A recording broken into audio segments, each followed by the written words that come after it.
जय श्री कृष्णा दोस्तों। क्या आपको पता है भगवान विष्णु के 10 अवतारों में तीसरा अवतार कौन सा था? पहला और दूसरा अवतार मत्स्य और कुर्मा अवतार था और उसके बारे में हमने ऑलरेडी डिटेल्ड वीडियो बना रखी है। जब जब दुनिया में बुराई ने अच्छाई पे डोमिनेट किया है, तब तब भगवान विष्णु ने अवतार लिया है। ऐसे ही भगवान विष्णु का तीसरा अवतार वराह अवतार है। तो आइए जानते हैं वराह अवतार की कहानी। प्राचीन समय की बात है। ऋषि कश्यप और दिति के दो पुत्र थे, हिरणाक्ष और हिरण्यकश्यप। ऋषि कश्यप का पुत्र होने के बाद भी दोनों में दानवीय गुण ज्यादा थे और वो बड़े होते होते काफी दानवीय प्रवृत्ति के हो गए। और हिरणाक्ष ने ब्रह्मा जी की घोर तपस्या की और जब ब्रह्मा जी ने उसकी तपस्या से प्रसन्न होकर उसको दर्शन दिए तो उसने ब्रह्मा जी से अमरता का वरदान मांगा। बट अमरता मीन्स इमॉर्टेलिटी तो इम्पॉसिबल थी। तो ब्रह्मा जी ने उसे कुछ दूसरा वरदान मांगने को कहा।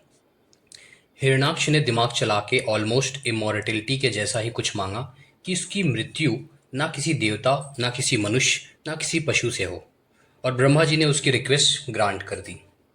ऐसा वरदान मिलने के बाद हिरणाक्ष एकदम ओवर कॉन्फिडेंस में अति करने लगा।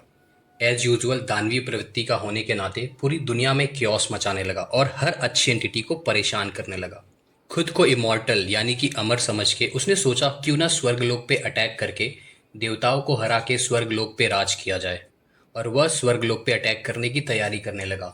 और जब उसे पता चला कि पृथ्वी पे ऋषि मुनियों के तप, धर्म, पुण्य और पूजा पाठ से देवताओं की शक्ति बढ़ती है, तो उसने सबसे पहले पृथ्वी को अंधकार और डार्कनेस के समुंदर के नीचे कहीं कीचड़ में छुपा दिया था। अब मोस्टली लोगों का, इवन मेरा भी कंफ्यूजन यही था कि समुद्र तो पृथ्वी पे ही है, तो पृथ्वी को समुद्र में कैसे छुपाया जा सकता है। तो जस्ट वांटेड टू क्लियर, यहाँ पे कॉस्मिक ओशन की बात की जा रही है। कॉस्मोस में और भी ओशन है। इवन नासा का भी ऐसा एजम्पशन है। और जब देवताओं को पता चला कि हिरणाक्ष ने पृथ्वी को कहीं कॉस्मिक ओशन में छुपा दिया है और अब वह स्वर्गलोक पे अटैक करने वाला है, तो सभी देवता परेशान होकर ब्रह्मा जी के साथ भगवान विष्णु के पास जाते हैं और उनसे मदद मांगते हैं। फिर भगवान विष्णु वराह के अवतार लेते हैं, जो कि आधा वराह और आधा मनुष्य का रूप है। लेकिन वराह अवतार ही क्यों? क्योंकि हिरणाक्ष के वरदान के अकॉर्डिंग वराह अवतार ही सबसे सूटेबल था और पृथ्वी को जिस अंधकार और डार्कनेस के कीचड़ में छुपाया गया था, वहां से बाहर निकालने के लिए वराह से बेटर ऑप्शन नहीं था। क्योंकि वराह के लिए कीचड़ में कुछ खोजना बाकी स्पीसीज के कंपैरिजन में ज़्यादा आसान होता है। भगवान के वराह अवतार ने पृथ्वी को खोज के उसकी धुरी पे वापस स्थापित किया और हिरणाक्ष और वराह भगवान का काफ़ी भयानक युद्ध हुआ।